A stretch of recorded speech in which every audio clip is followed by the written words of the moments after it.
My parents funded my brother's failed business but left me in debt. Now they want to meet my daughter. But I drop a truth bomb that changes everything. I never thought I'd be writing this, but here I am, seeking advice from strangers on the internet about my family situation. My name is Johnny, and I'm 32 years old. I've been estranged from my parents for almost 8 years now, and suddenly, they're trying to be a part of my life again.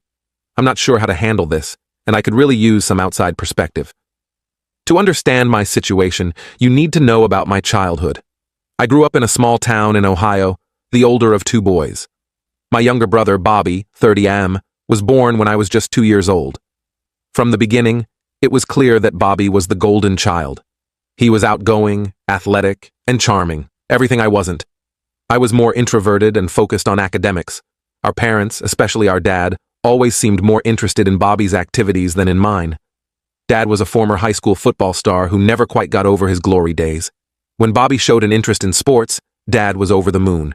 He'd spend hours in the backyard teaching Bobby how to throw a perfect spiral, while I sat on the porch with my books.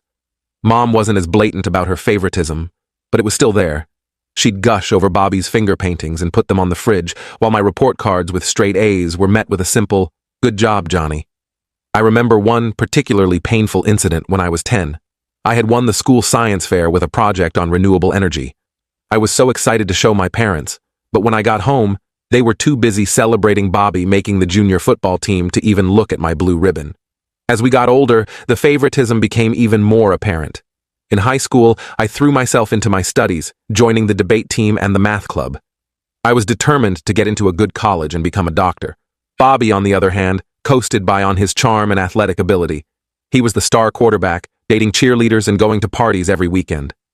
I still remember the night of my high school graduation. I was valedictorian, and I had worked for weeks on my speech. As I stood at the podium, I scanned the audience for my family. Dad was there, but he was busy filming Bobby, who was goofing off with his friends in the back row. Mom at least seemed to be paying attention, but I could see her constantly glancing over at Bobby. It felt like even in my moment of triumph, I was still in my brother's shadow. When it came time for college, I got accepted into a prestigious university with a partial scholarship. I was thrilled, but my excitement was short-lived.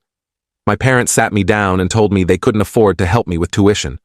They said they had been saving for years, but unexpected expenses had come up, and they just didn't have the money. I was devastated, but determined. I took out student loans, worked part-time jobs, and managed to make it through undergrad. It was tough, but I was proud of myself for doing it on my own. I worked as a tutor, a library assistant, and even spent a summer